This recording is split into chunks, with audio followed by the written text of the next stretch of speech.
Stock మార్కెట్లో invest చేసి మీ డబ్బులు డబుల్ చేసుకోవాలనుకుంటున్నారా? విజయవాడలో జరిగే సుందరరామిరెడ్డి గారి లైవ్ సెమినార్ కి అటెండ్ అవ్వండి. నమస్తే డాక్టర్ గారు. నమస్తే జయ గారు. నమస్తే అండి. కళ్యాణ్ గారు, ప్రతి ఎపిసోడ్లోనూ నేను చెప్తున్నాను రెగ్యులర్గా చాలా చాలా మెయిల్స్ వస్తూ ఉన్నాయి. వాటిని స్ట్రీమ్ చేయడానికి నాకు చాలా టైం పట్టేస్తుంది కళ్యాణ్ గారు. అన్ని ప్రాబ్లమ్స్, అన్ని ఇష్యూస్ మన దగ్గరికి రేస్ అవుతా ఉన్నాయి.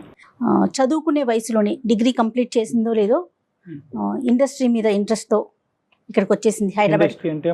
తనకి స్క్రీన్లో కనిపించాలి, సో హైదరాబాద్ వచ్చేసింది. ఇక్కడ తను ఎలాంటి ప్రాబ్లమ్స్ని ఫేస్ చేసింది, తన పరిస్థితి ఏంటి, ఇప్పుడు ఎటు వెళ్ళాలో తేల్చుకొని స్థితిలో ఉంది ఆ అమ్మాయి. సో తను మనకి మెయిల్ చేసింది. అలానే నెంబర్ కూడా పెట్టిందండి. ఒకసారి వెంటనే కాల్ చేసేస్తాను. చాలా ఈ డైలమా సిచ్యువేషన్స్ అనేవి చాలా కామన్ అమ్మా. Where there is a lot of competition. ఎక్కడైతే కాంపిటీషన్ ఉంటుందో అక్కడ కాన్ఫ్లిక్ట్ కూడా ఉంటుంది. అందులో రంగుల ప్రపంచం కదా కళ్యాణ్ గారు, వెరీ అట్రాక్టివ్, చాలా యూత్ ని మరీ ముఖ్యంగా ఇన్ఫ్లుయెన్సింగ్. హలో హేమలత అండి, అవును మేడం. నేను జయానండి, అందమైన జీవితం ప్రోగ్రామ్ నుంచి కాల్ చేస్తున్నాను. నమస్తే మేడం. నమస్తే అండి, మీతో మాట్లాడొచ్చా? మాట్లాడొచ్చు మేడం. రైట్, మీ మెయిల్ అంతా నేను చూసానండి. డాక్టర్ గారికి బ్రీఫ్ గా చెప్పాను. నాతో పాటు డాక్టర్ కళ్యాణ్ చక్రవర్తి గారు కూడా ఉన్నారు.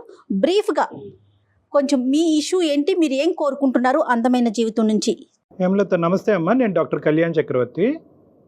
నమస్తే డాక్టర్ గారు. నమస్తే అమ్మా. నమస్తే అమ్మా, చెప్పండి అమ్మా, సమస్య ఏంటి? ఫస్ట్ మీ వయసు ఎంత, మీరు ఏ ఊరు, ప్రస్తుతం ఎక్కడున్నారు? సార్ ఇప్పుడు నాకు 26 ఇయర్స్ అండి. మాది నెగిటివ్ ప్లేస్ వచ్చి రాజమండ్రి. ఓకేనమ్మా. ప్రస్తుతానికి హైదరాబాద్ లోనే ఉంటున్నా. ఇక్కడే ఉన్నారు. మ్యారేజ్ అయిందమ్మా? మ్యారేజ్ కాలేదండి. క్వాలిఫికేషన్ అమ్మా, చదువుకున్నారా? డిగ్రీ డిస్కంటిన్యూ అండి. ఓకే, చెప్పండి అమ్మా. అయితే డాక్టర్ గారు, ఇప్పుడు నాకు ఎటు అర్థం కాని పరిస్థితి డాక్టర్ గారు. నాకు చావు ఒకటే కనిపిస్తుంది కళ్ళ ముందు. నేను సర్వం కోల్పోయాను. నేను యాక్టింగ్ అవుదామని వచ్చాను డాక్టర్ గారు. నాకు స్క్రీన్ మీద కనిపించడం అంటే చాలా ఇంట్రెస్ట్.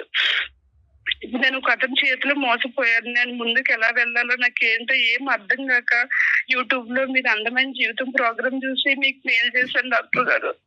బాధపడకండి హేమలత, మీరు మాకు మెయిల్ చేశారు, చాలా ధైర్యంగా మెయిలే పెట్టారు కదా, ధైర్యంగా ఉండాలి. నా కళ్ళ ముందు నా చాలా కనబడుతుంది. అయ్యో లేదు. నో అమ్మా, every problem as a solution. ధైర్యంగా ఉండు.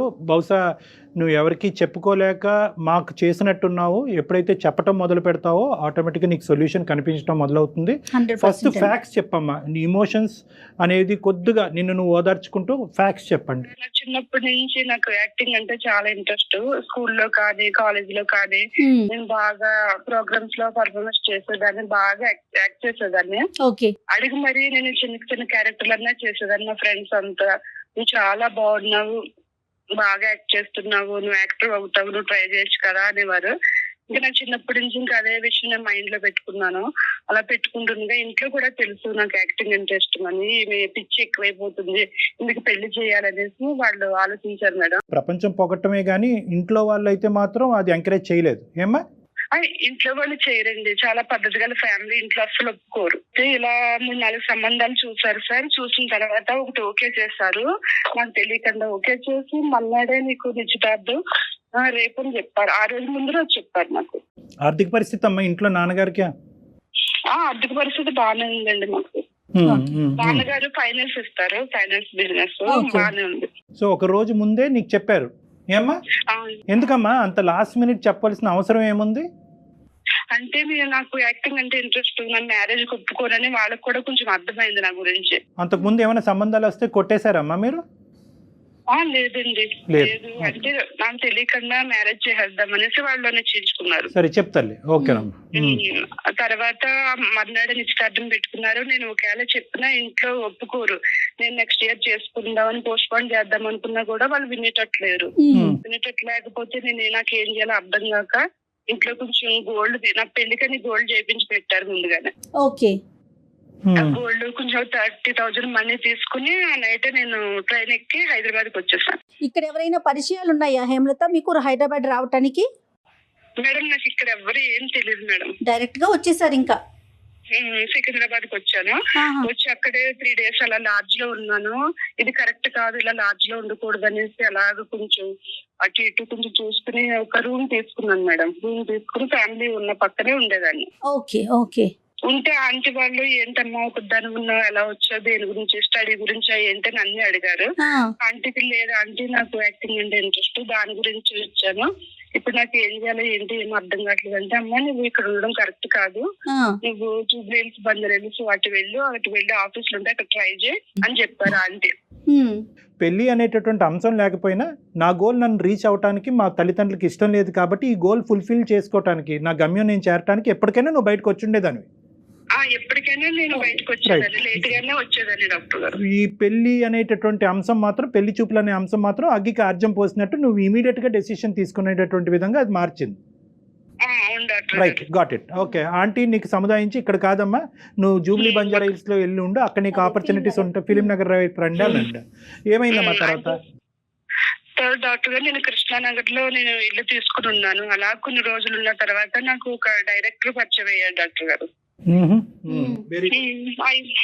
ఆయన ఫ్రెండ్లీగా మాట్లాడేవాడు. మాట్లాడుతూ నేను నాకు ఇలా నేను యాక్టర్ అవుదామని వచ్చాను, నాకు చాలా ఇంట్రెస్ట్ స్క్రీన్ మీద కనిపించడం, ఏమన్నా మంచి క్యారెక్టర్లు ఉంటే చూపిస్తారంటే, నాకు వాళ్ళ తెలుసు వీళ్ళ తెలుసు, నేను డైరెక్టర్ అది ఇదని చెప్పి నా స్టిల్స్ అవి తీసుకుని నన్ను కూడా 2-3 సార్లు ఆఫీసులు తీసుకెళ్తూ వాళ్ళు వెళ్ళి పరిచయం చేశారు డాక్టర్ గారు.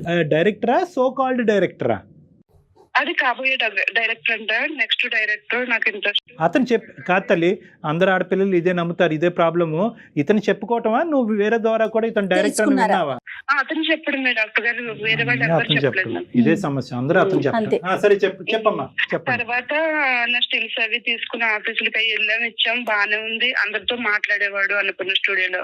అయితే నాకు నమ్మకం కుదిరింది, అంటే ఇతను అయ్యి ఉండొచ్చు, వీళ్ళలా తెలుసు అందరితో మాట్లాడుతాడు కదా, నేను నమ్మొచ్చు అనేసి నమ్మిన తర్వాత కొన్ని రోజులు స్నేహంగా ఉన్న అతను ఒక రోజు మాట్లాడు, నువ్వు నాతో నేను నీకు ఏమైనా క్యారెక్టర్ ఇప్పించాలన్నా చేయాలన్నా, నేను ముందుకు తీసుకెళ్ళాలన్నా, నీ లైఫ్ లో నీ గోల్ నీ నెరవేర్చాలన్నా నేను చెప్పినట్టు వినాలి, వింటేనే నువ్వు స్క్రీన్ మీద కనిపిస్తావని చెప్పాడు డైరెక్ట్ గా. చెప్పిన తర్వాత ఒక రోజు రూమ్ కి రమ్మని, నేను పిలిచినప్పుడల్లా రూమ్ కి రావాలి అని చెప్పాడు. అప్పుడు నాకు ఏం అర్థం కాలేదు, ఒక రోజు అంతా ఆలోచించి ఏంటి నాకు ఇక్కడ ఏం తెలియదు, నేను ముందుకు వెళ్ళాలంటే తప్పదు, ఇంకా నేను వెళ్ళాల్సింది అని నా మనసు చంపుకుని డాక్టర్ నేను రూమ్కి వెళ్ళాను.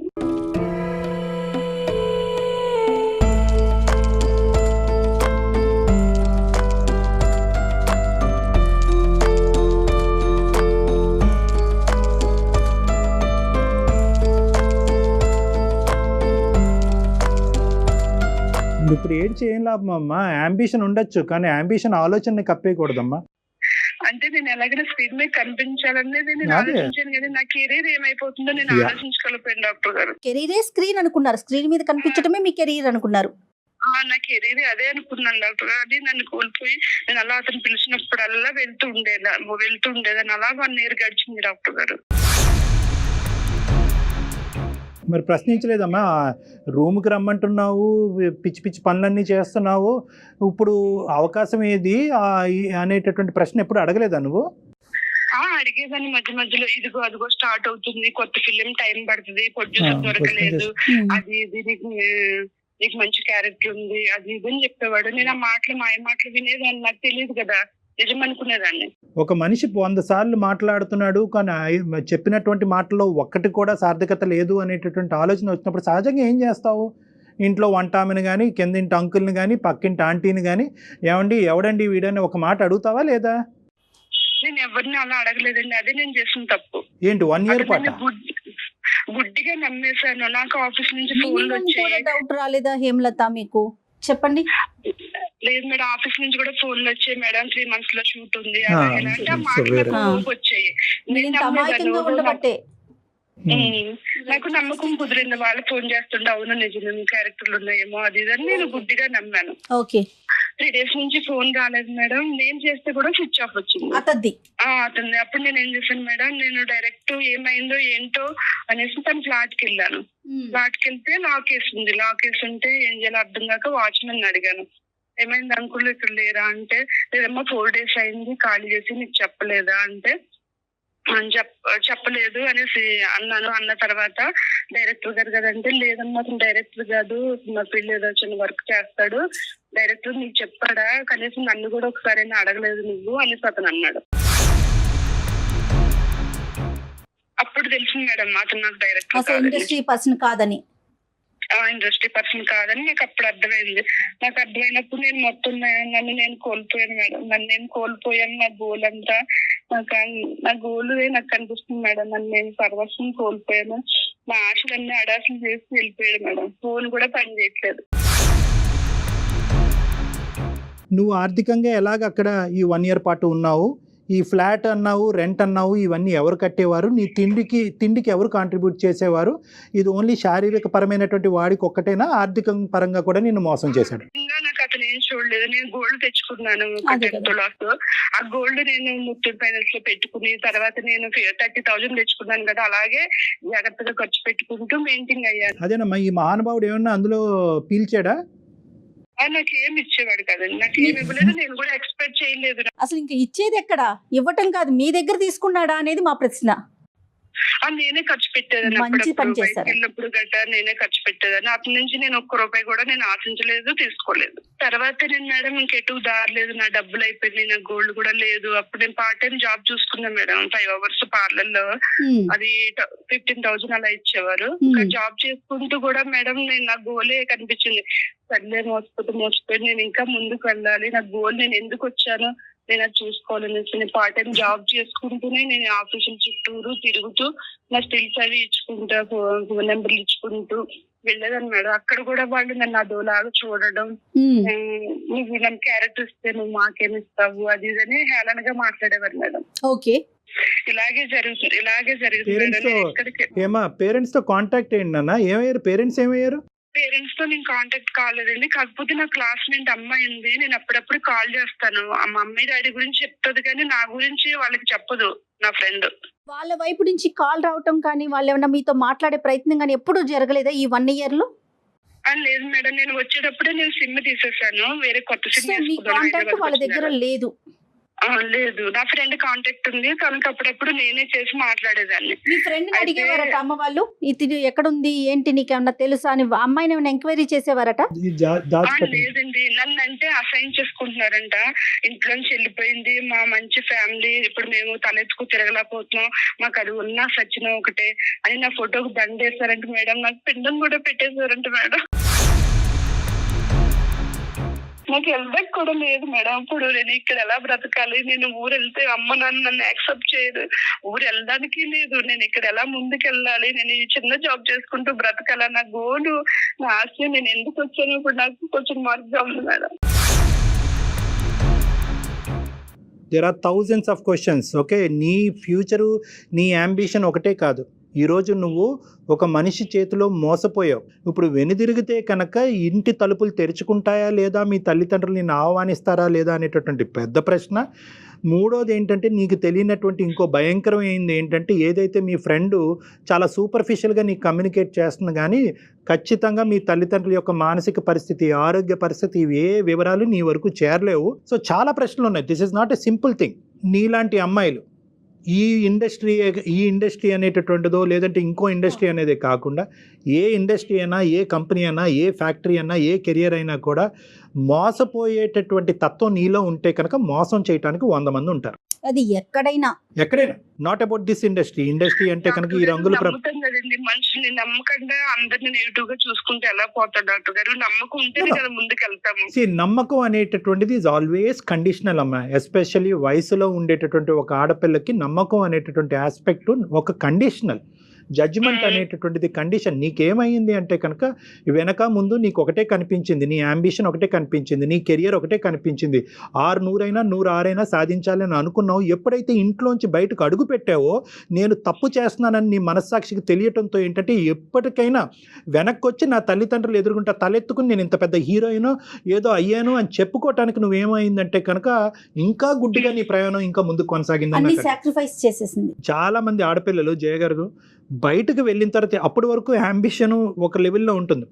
ఎప్పుడైతే కనుక తల్లిదండ్రులకి కుటుంబానికి వ్యతిరేకంగా బయటకు అడుగు పెడతారో ఆ స్పీడ్ ఇంకా స్పీడ్గా పెంచుతారు. ఆ స్పీడ్లో కాస్త ఆలోచన అన్నది నాశనం అయిపోతుంది. వాళ్ళు ఇబ్బందులు పడినా కూడా స్పీడ్ పెంచుతారంటారా? ఇప్పుడు ఈ అమ్మాయి ఆ అంకుల్ని ఎప్పుడు మాట్లాడింది, కరెక్ట్ కాదు అని ఒక్క మనిషి చెప్పాడు తన జీవితంలో. అంతే. 10 మంది చెప్పినా కూడా నమ్మకుండా కదా, ఒక్క మనిషి ఎప్పుడు చెప్పాడంటే కనుక ఫోన్ కాల్ ఎత్తకపోయేటప్పటికి చెప్పాడు. అతను అడిగింది అంటే అప్పటి వరకు వేరే వ్యక్తిని ఈ వ్యక్తి గురించి తెలుసుకోవాలని ఎందుకు అనుకోలేదంటే అతను మాటకారి అయి ఉండొచ్చు, మోసగాడు అయి ఉండొచ్చు, ఇదంతా వేరే విషయం. కానీ బహుశా ఈ మనిషి గురించి నేను ఎంక్వైరీ చేసినట్టుగా ఈ మనిషికి తెలిస్తే కనుక రేపొద్దున వచ్చిన అవకాశం పోతుందేమో, ఆ సపోర్ట్ కూడా ఉండదేమో. సపోర్ట్. సో ఇప్పుడున్న పరిస్థితిలో హేమ ఇప్పుడు 2 things. ఒకటి, ఎందుకు ఇలా జరిగింది అనేటటువంటి అంశం గురించి మనం డిస్కస్ చేసుకోవటం. 2, నీ మనసులో ఇప్పటికీ కూడా ఏంటి నీ అంబిషన్, నీ గోల్. ఇంత దెబ్బతిన్న తర్వాత ఈ దెబ్బని మళ్ళీ దాన్ని మళ్ళీ హీల్ చేసుకుని ముందుకెళ్ళటమా, లేదంటే తగిలిన దెబ్బ చాలు అని చెప్పి వెనుదిరిగి అమ్మాల దగ్గరికి వెళ్ళటమా? నీ థాట్ ప్రాసెస్ ఏంటమ్మా? డాక్టర్ గారు నేను ముందుకే వెళ్దాం అనుకుంటున్నాను. నేను ఇంటికి ఏ మొహం పెట్టుకుని వెళ్ళను డాక్టర్ గారు. నేను కోల్పోయాను, నేను నాశనం అయిపోయాను. నేను ఎదురుగా కూడా వెళ్ళి మాట్లాడలేని పరిస్థితి డాక్టర్ గారు. నా గోలే కనిపిస్తుంది డాక్టర్ గారు. ఇప్పుడు కూడా నేను వెళ్ళలేను డాక్టర్ గారు ఇంటికైతే. గోల్ నీ గోల్ని తొక్కేసేయి. నువ్వు ఈ ఇండస్ట్రీలో కాదు, ఏ ఇండస్ట్రీలో ఉన్నా కూడా నీ అంబిషనే నీ ప్యాషన్ తప్పు అనేటటువంటి అధికారం ఎవరికీ లేదు. ఎటొచ్చి ఏంటంటే వెళ్ళే విధానం, పద్ధతి, మార్గాన్ని సరైనది ఉందా లేదా అన్నది ఒకటి. రెండోది ముఖ్యమైనటువంటి అంశం ఇక్కడ, నీకు ఈ ఒంటరితనంలోనే మొత్తం సమస్యలన్నీ వస్తున్నాయి. నీకు పెద్ద ప్రాబ్లం ఏంటంటే నీకంటూ నిన్ను నమ్మి, నిన్ను అర్థం చేసుకుని, నీతో ఫ్రెండ్లీగా ఫ్యామిలీ మెంబర్లా మెలుగుతూ ఉండేటటువంటి ఒక స్వచ్ఛమైన, ఒక నమ్మకమైనటువంటి ఒక ప్రేమ లేకపోవటం ఈరోజు నువ్వు తప్పు చేయడానికి ఒక ప్రధానమైన కారణం. అవునండి, ప్రేమ లేక నేను అతను మాట్లాడి మోసపోయి కూడా నాకు ఎవరు తెలుసు. గురువు అమ్మ, మీ పక్కింటి అంకులు ఒక్క మాట చెప్పేటప్పటికి వాడు దొంగమ్మ అని 2 నిమిషాల్లో చెప్పాడు. అసలు ముక్కు మొహం తెలియని వ్యక్తితో సంవత్సరం పాటు మనిషిని నమ్మొద్దా అని ప్రశ్నిస్తున్నారు మీరు. ఎలా నమ్ముతారు? 1 సంవత్సరం పాటు ఎలా నమ్మి అతనితో ఉన్నారు హేమలత మీరు? ఒకటి అమ్మా, గుడ్డి నమ్మకం ఇవేమీ లేదమ్మా. You had all the opportunities. నీ చుట్టుపక్కల అన్ని ఆపర్చునిటీస్ ఉన్నాయి. మీరేమి అడవిలోనో ఎక్కడోనో లేరు. ఒక డైరెక్టర్గా చెప్పుకునేటటువంటి వ్యక్తి డైరెక్టరా కాదా అని అడగటానికి ఎవరైనా సరిపోతారు. బేసిక్ క్వశ్చనింగ్ కూడా మీరు చేయలేదు. ఇది గుడ్డి నమ్మకం అనరు, దీన్ని పిచ్చి నమ్మకం అంట. ఏ నమ్మకం అయినా కండిషనల్. వినండి, చూడండి, ఆలోచించండి, అడగండి, అడిగి తెలుసుకోండి. అంతేగాని నేను విన్నాను, నేను చూశాను, నేను ఆలోచించాను కాబట్టి నా జీవితానికి సంబంధించినటువంటి నిర్ణయం నేనే తీసుకుంటానంటే కనుక అది పిచ్చి నమ్మకం అవుతుంది. ఎవరి ద్వారా ఇన్ఫర్మేషన్ రాబట్టాలి అంటే కనుక నిన్ను ప్రేమించి నిన్ను నమ్మేటటువంటి వాళ్ళ దగ్గర నుంచి ఇన్పుట్ కావాలి, ఒక గైడెన్స్ కావాలి, ఒక దారి చూపెట్టాలి. సో ఇప్పటికైనా నీ దారిలో నువ్వు ప్రయాణం చేస్తానంటే నో ప్రాబ్లం. వీరనారిలాగా నువ్వు పోరాడాలి అనుకుంటే కనుక నీ గమ్యం చేరేంత వరకు నువ్వు పోరాడాలంటే పోరాడు, కానీ సపోర్ట్తో పోరాడు. ఇప్పటికీ కూడా మీ తల్లిదండ్రులు ముసుగులో పెట్టద్దు. ఎంత తల్లిదండ్రులైనా ఎంత పిండం పెట్టినా ఎంత దండేసినా కూడా అది నీ కోపంతోనే వేశారు, కానీ నీ మీద ప్రేమ లేక కాదు. వాళ్ళని మాత్రం నీ జీవితంలో డిలీట్ చేయొద్దు ఎప్పటికీ కూడా. వాళ్ళ సపోర్ట్ తీసుకో. అమ్మ నాన్న నా చేతి తప్పు జరిగింది, నేను తెలుసో తెలియకో ఒక డిప్రెషన్లోనో, ఒక పిచ్చితనంలోనో, ఒక మాటల్లో మాయలోనో, గారెడ్లోనో పడి నేను మోసపోయాను. నా తప్పు నేను తెలుసుకున్నాను, నాకు కనువిప్పు కలిగింది. కానీ ఈరోజు మళ్ళీ మీ చేరినంత మాత్రాన నా అంబిషన్ నేను వదలాలి అని అనుకోవట్లేదు. ఏదో పని చేసుకుంటా ఉంటాను, నా బ్రతుకు తెరుగు గురించి నేను పని చేసుకుంటాను, అవకాశం ఉంటే డిగ్రీ కంప్లీట్ చేస్తాను, ఇవన్నీ చేసుకుంటాను. But I will keep trying my opportunities. నాకు మీ సపోర్ట్ కావాలి, మీ ప్రేమ కావాలి, మీ ఆలోచన కావాలి అని చెప్పమ్మా. ఎలాంటి తల్లిదండ్రులైనా కరగటానికి గ్యారంటీ. కొంత నగలు తీసుకుంది, ఒక 30,000 తీసుకొని సిటీకి వచ్చేసింది, ఇండస్ట్రీలోకి రావాలనుకుంటుంది. దానికంటూ కొన్ని క్వాలిఫికేషన్స్ ఉండాలి కదా, కొన్ని అర్హతలు ఉండాలి కదా. అవి తన దగ్గర ఏమున్నాయో అవన్నీ చూడకుండా బ్లైండ్గా ఎవరిని పడితే వాళ్ళని నమ్మేసి నేను మోసపోయానని చెప్పి వెనక్కి వెళ్ళి ఆలోచించుకొని నాకు ఇండస్ట్రీ మీదే ఇష్టం ఉంది, నేను ఇండస్ట్రీలోనే బతుకుతానంటే ఎలా సాధ్యమవుతుందండి? మనలో ఉన్నాయి ఏంటి, ఆ క్వాలిటీ ఏంటి అనేది ఆలోచించుకోవాలి కదా హేమలత. ఇప్పుడు మీ చుట్టూ చదువుకునేటప్పుడు ఉన్న నలుగురు జేజేలు కొట్టచ్చు, మీరు ఆ మహాద్భుతం, అబ్బా మీరు సూపర్ అని చెప్పొచ్చు. కానీ మన ఊరు, మన ఇల్లు వేరు, ఒక ఇండస్ట్రీ వేరు కదా. నీకు ఇండివిజువల్గా ఒక అసెస్మెంట్ ఉందా? Point number 1. నీ టాలెంట్ ఏంటి, నీ స్కిల్ ఏంటి అనే అసెస్మెంట్ ఉందా? నెంబర్ 1. నెంబర్ 2, ఇక్కడ రిస్క్ అసెస్మెంట్ చేశారు. ప్రతి అమ్మాయికి ప్రతి అబ్బాయికి ఇదే చెప్తాను, ప్రొఫెషన్ అనేటటువంటి దాంట్లోకి ఎందులో ఉన్న దిగాలి అని అనుకుంటే, మీ తల్లిదండ్రులకు కానీ ఎవరికైనా నచ్చినటువంటిది ఉంటే కనుక, మీరు అనుకున్నదే గెలవాలి అనే ఆలోచన మీకు ఉంటే కనుక, ఫస్ట్ మీరు చేయవలసింది రిస్క్ అసెస్మెంట్ చేసుకోండి. అక్కడ ఏంటి లాభం, ఏంటి నష్టం, ఈ 100 మంది వెళ్తే కనుక ఎంతమందికి అవకాశాలు ఉంటాయి. ఇప్పుడు ఇంజనీరింగ్ స్టూడెంట్స్ ఉన్నారనుకోండి, 100 మంది వెళ్తే కనుక 30 మందికో 40 మందికో ఉద్యోగం రావచ్చు. సినిమా అనుకోండి ఏ 1000 మందిలో ఒకరికి వస్తుందో, ఏ 1,00,000 మందిలో ఒకరికి వస్తుందో. సో ఇక్కడ రిస్క్ ఎక్కువ ఉంది. సో కాంపిటీషన్ ఉంది. ఆ రిస్క్ భరించాలి అంటే కనుక ఆర్థికంగా మీకు ఒక స్థితిగతి ఉండాలి, సో మోరల్గా మీ తల్లిదండ్రులు టాలెంట్ ఉండాలి, మోరల్గా మీకు ఒక సపోర్ట్ ఉండాలి. ఎన్ని అవకాశాలు టాలెంట్ ఉంది, నేను చాలా బాగా యాక్ట్ చేస్తాను, నాకు నమ్మకం ఉంది నా మీద. కానీ సపోర్ట్ కావాలి కదమ్మా, నమ్మకం ఒకటి సరిపోదు. ఇక్కడ ఏంటంటే పెద్ద లోపం ఏంటంటే నీకెవరు సపోర్ట్. నీ టాలెంట్ బయటకు తీసుకురావడానికి ఒక మార్గం ఉండాలి కదా హేమలత.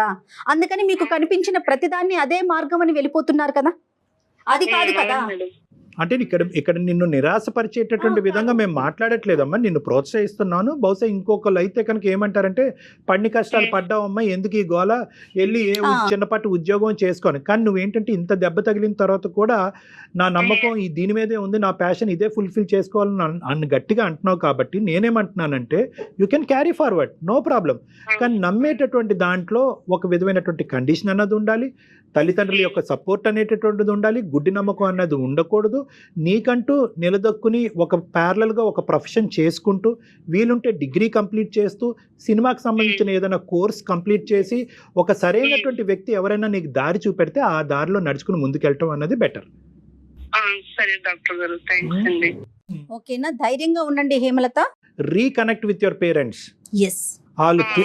వాళ్ళు మీ అమ్మ నాన్న తిట్టచ్చు, కొట్టచ్చు, ఏ చేసినా పర్వాలేదు, మనం చేసినటువంటి తప్పుకి ఆ మాత్రం శిక్ష అనుభవించక తప్పదు.